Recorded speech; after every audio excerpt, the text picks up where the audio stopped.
Next, I'm from the University of Kansas. Yeah, rock star. Anchor leg. All right, thank you.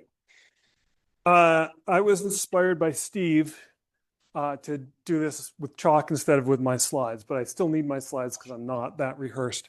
So I'm just going to do it all on the chalkboard. I'm going to talk about meiotic drive today, and I'm going to specifically talk about the evolution of suppressors of meiotic drivers.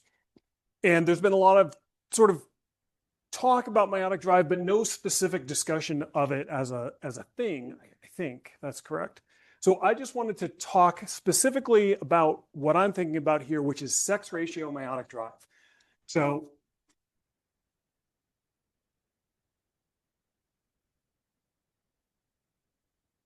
we could have a normal male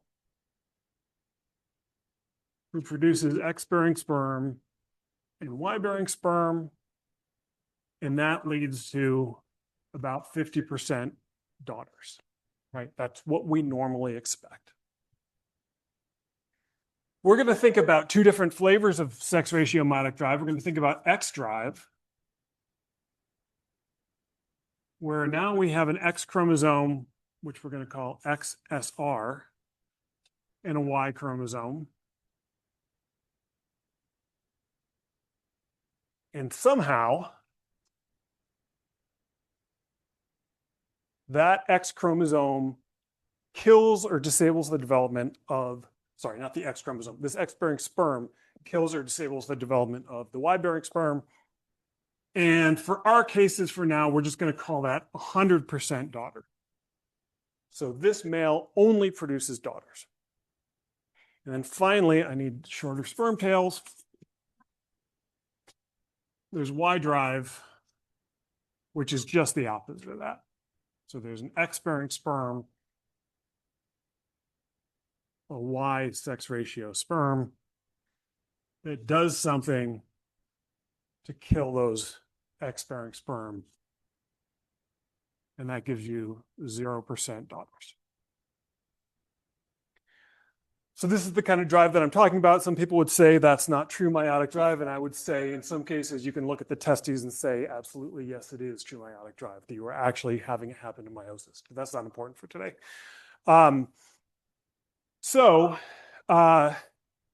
If you take a system like this and you just think through it, there are tons of consequences. And it's fun for me to have Palm and Steve in the same room because their two papers in 91 about the role that this kind of thing could have in reproductive isolation is something that's been with me since basically my first day of grad school. So it's fun to be here with them. But that's not what I'm going to talk about. I'm going to talk about extinction. And so it's not hard to think about the fact that if this starts to spread through a population, it's pretty easy to get to a point where there's no more males. And if there's no more males, population will go extinct. And the same thing is true here. You can get to a point where there's no more females and the population goes extinct. So Hamilton, different Hamilton paper than we've been talking about mostly, but Hamilton noticed this in 1967 and he showed it graphically. And it's pretty disturbing because in his situation, I'll talk about his parameters in a minute. In his situation, Y drive caused population extinction in 15 generations.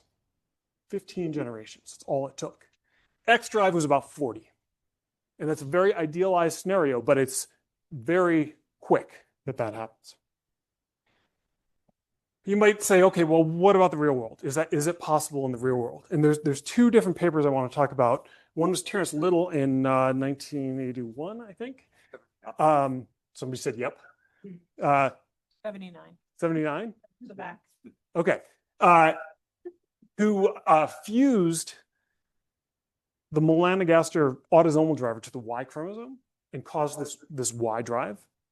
And in fact, he saw most of the time the populations would go extinct. When they didn't, they had these interesting translocations that happened to rescue them. The other paper is much more recent and much more natural. And this Kelly Dyer studies this Drosophila neotestaceae X driver.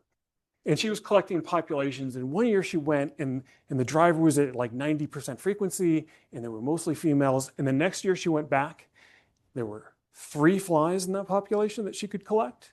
And they were all carrying sex ratio and they were all female. So not quite extinction, but certainly crashed the population. Presumably drive led to that, but we don't know that for sure. So could be real. And of course, in this 15 generation Y drive thing, that's a blink of an eye. We would never see that, right? It would be gone before we even noticed it. So can a population adapt to one of these drivers? And because the population is crashing, this becomes a special case of adaptation where, as Maynard Smith said, it's a race. You have to adapt before the population goes extinct. You just can't wait forever for a new mutation to pop up, which is how we usually think about population genetics. So this is a field that's developed over the last 20 years called evolutionary rescue. And the idea with evolutionary rescue is that you have a population. Now, this is not drive specific, that over time is doing okay. And there's some time with the fitness, sorry, this is N, where the fitness change, the environment changes, fitness goes down, so absolute fitness is below 1, the population starts to crash. And then maybe some new mutation, I'll go a different color, pops up and saves the population while that wild type allele goes extinct. So that's evolutionary rescue. Lots of people have modeled this. This is something I worked on in my PhD. And it captures this question of, can you adapt before you go extinct pretty well? A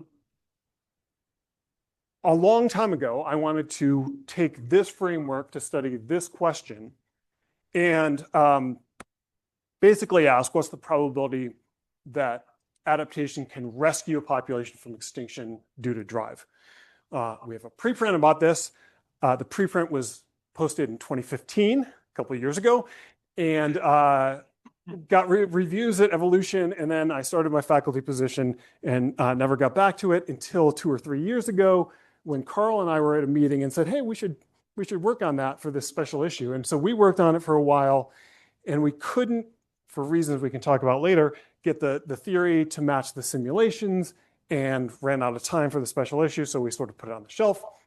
And I just thought this was a good time to talk about it again to see if people have thoughts about where to move next.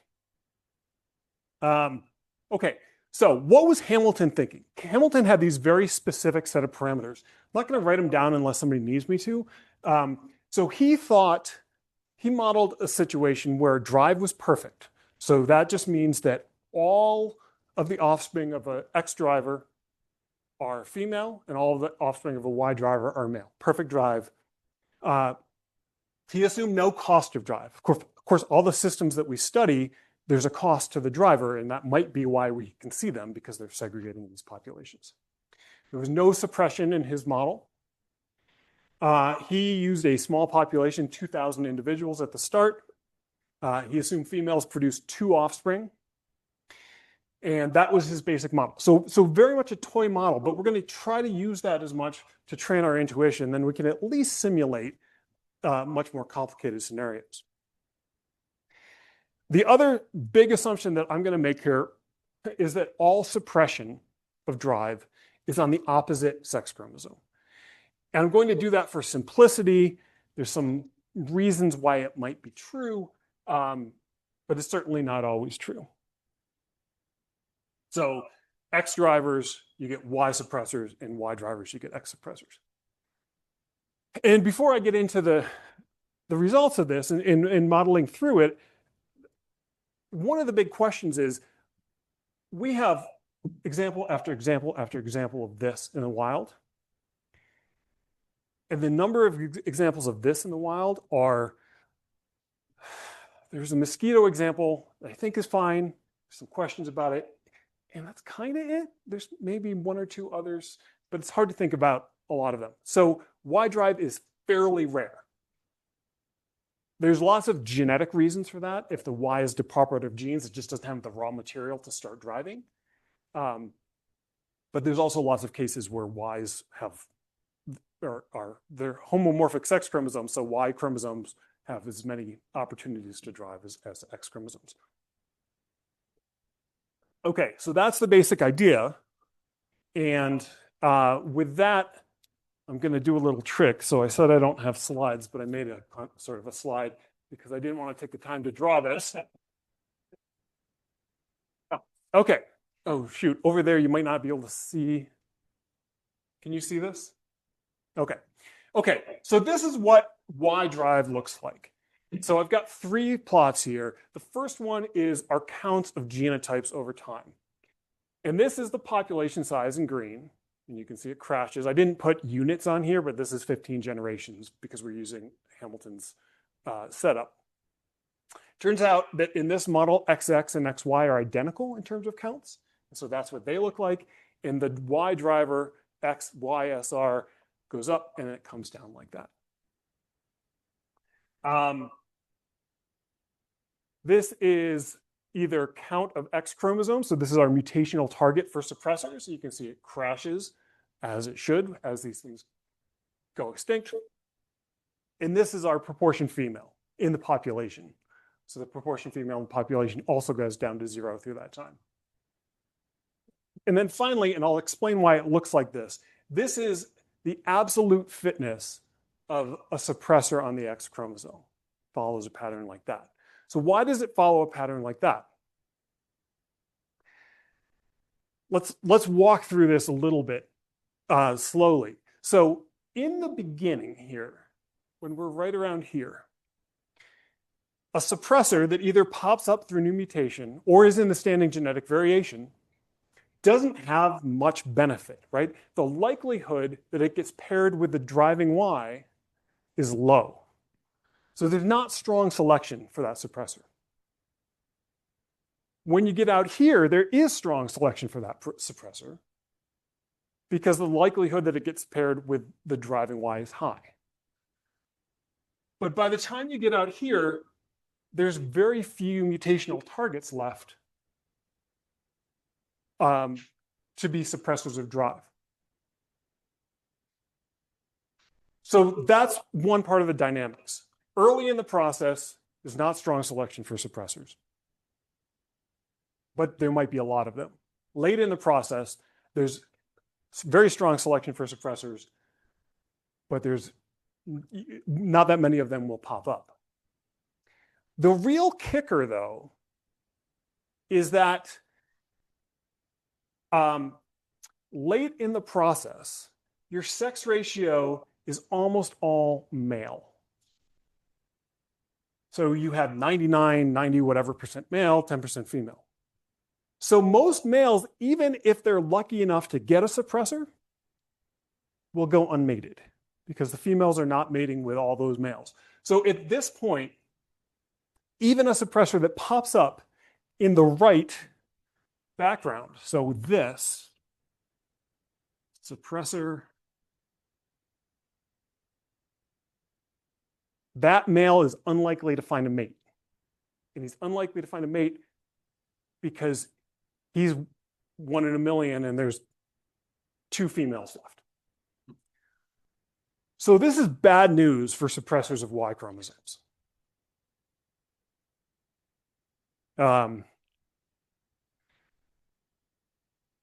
So to save the population, either a suppressor has to pop up here and just drift around until it gets to the likelihood of being on that background and then overcome that unlikely event of being paired, unlikely event of being able to mate, or it has to pop up late when the chances of it popping up are pretty low.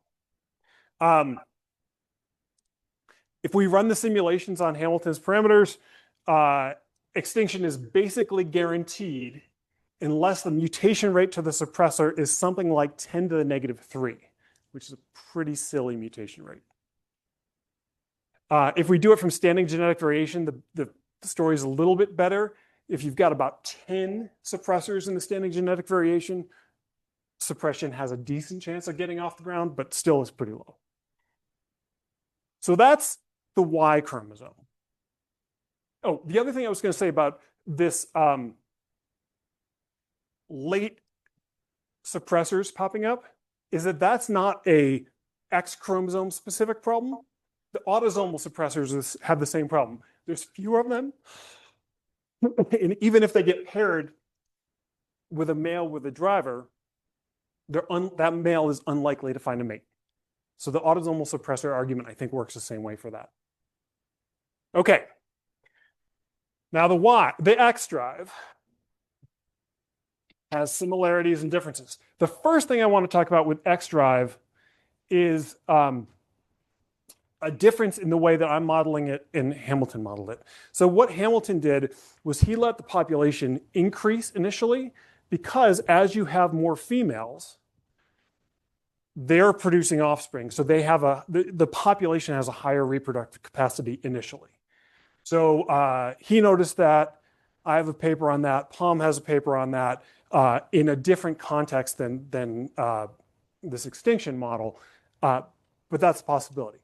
What I'm going to do is say we're not going to allow that. We're going to say that there is some density dependence that keeps the population at that carrying capacity because he used 2,000. If you start with a population of 1 million, that goes up to more than the number of stars in the universe pretty quickly. So we're not going to allow that. So we're going to keep it at that carrying capacity and then crash. So this is what the scenario looks like for X drive. Pretty similar, but remember this goes to like 40 instead of 15. X and XY are the same again. This is the heterozygotes for drive in females. All right, I'm missing a line. I'm missing the sex ratio male. Unless maybe I just mislabeled that. Yeah, I'm sorry, I mislabeled this one. That should be sex ratio. I didn't even put the homozygote on there. So pretty similar overall pattern there. This is also pretty similar. Y chromosomes go down, that our mutational target. Proportion female, of course, goes up now because it's X drive. But this is the opposite of what we saw before. And it's for similar reasons. So like over here, a mutation that pops up early on is unlikely to be paired with a driver. So it's not, there's not strong selection for those suppressors here. And a mutation that pops up later, there is strong selection, but they're less likely to happen because there's fewer Y chromosomes. The difference is that a mutation that pops up late here, so that would be now a driver with a suppressing Y, the population is mostly female, and now you have this male, and he probably gets to mate a ton with a lot of different females. So this male has a pretty strong chance of mating, and which is good news for that suppressor. And so that's why the fitness goes up like that. Now this assumes some things about how many times males and females can mate. And the initial model was 2, and we can tune those things. A couple of extensions. So I said we use Hamilton to train our intuition, then we can at least through simulation relax some of those assumptions. So just 2 extensions I want to talk about briefly. One is I said 15 generations here, 40 generations here. That's with a population of 2,000. What happens if you increase the population but keep everything else the same? So perfect drive, no suppressors, no costs. And the answer is the time to extinction actually increases with the log 2 of the population size for a Y driver, which means that I didn't write these numbers down, but with a population size of 1 billion, it's still like 50 generations for extinction. In X, This is one of those equations that I can plot, and I can tell you what the equation is, but I cannot derive it. It's 20 times the log 10 of the population size, at least to a very good approximation. So still increases logarithmically. And now with a population size of 1 billion, it's like 200 generations or something like that. So that's one extension. The other extension is beyond Hamilton, if drive isn't perfect, maybe we don't actually get extinction. Certainly there are cases when you wouldn't get extinction. If you think about a population that produces, a driver that produces only 60% daughters instead of 100% daughters, your population sex ratio might just equilibrate at something like 60%, and then population's probably fine. So the basic idea there is we get extinction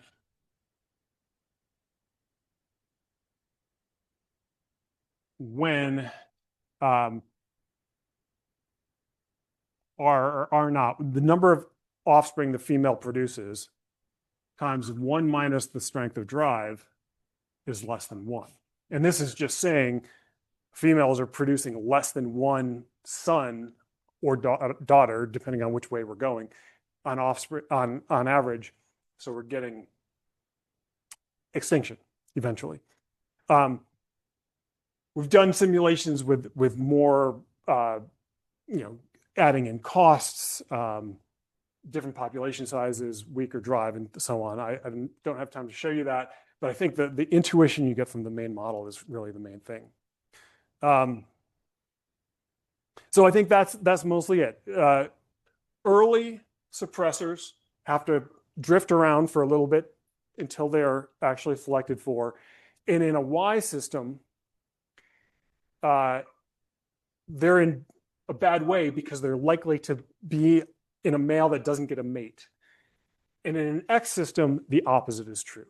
They're in good shape because the population is so biased towards females that they are likely to mate. So that's all I have.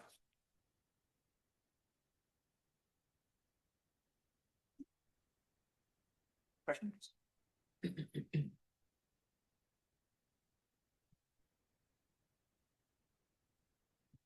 Yeah, that's cool. I'm wondering about the form of density regulation you're thinking about here. Oh, stupid. It's just, because this is all simulation, and this is something that's done often in the evolutionary rescue literature too. It's flat until you kill off anything above the carrying capacity. And then once you get below carrying capacity, there's no regulation. Right. Yeah, because I imagine this would be very interesting to try across different forms of density regulation to see what type of populations are most or least at risk from this kind of thing. Right. Yeah, absolutely.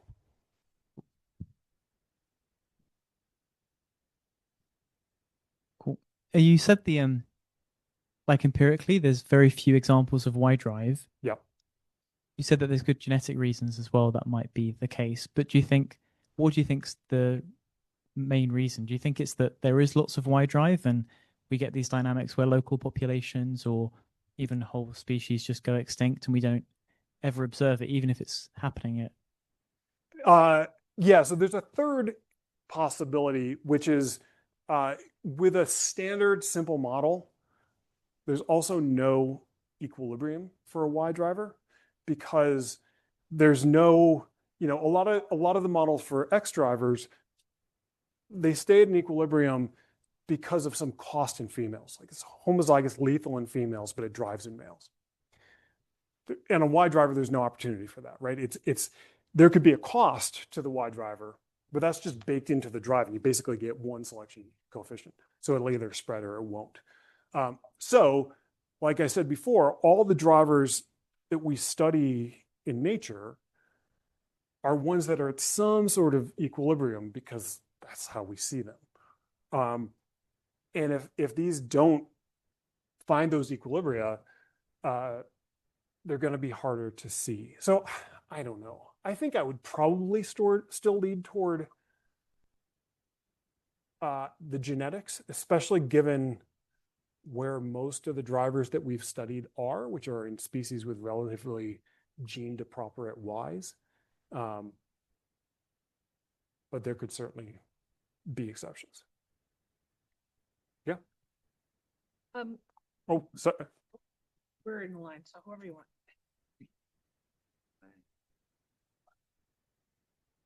So this is more of a genetic question than a theory question. If let's assume that there are successful suppressions, that occasionally win, right? Maybe they're always for X drive.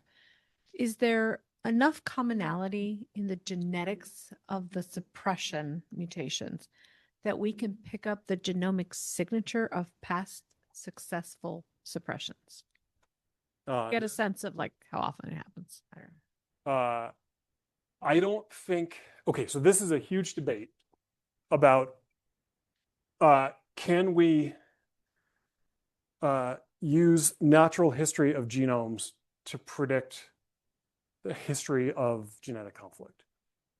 And I think to the extent that I think you're asking, the answer is no. I don't think we can say, all right, here's a sweep that's drive related and here's a sweep that's drive related. I think a lot of those signatures that we see in genomes, it's real hard to come up with other explanations, but that doesn't definitively say that that's what it was. I know that in empirical systems we work on, the amplification of different gene copies on X and Y is obscene. And it's hard, and now we have the genetic evidence too, but it's hard to come up with any other real explanation. Oh, I think Tom and Steve, if we have time. Oh, sorry. Hello. Hi. If your suppressor occurred in a male that happened to be lucky and mated a lot, would it make any difference? Is there a threshold? In Y drive? Yeah. I assume that is, I mean, it still has to get lucky in the next generation too. It's just probably produced a decent number of kids, depending on fecundity. So Hamilton assumes 2 kids, which actually is bad news because if you just suppress drive, in Hamilton's case, you're only producing 1 son. And so actually the number of sons can never go up in a deterministic model. But even in a stochastic model, it's unlikely to grow. But I think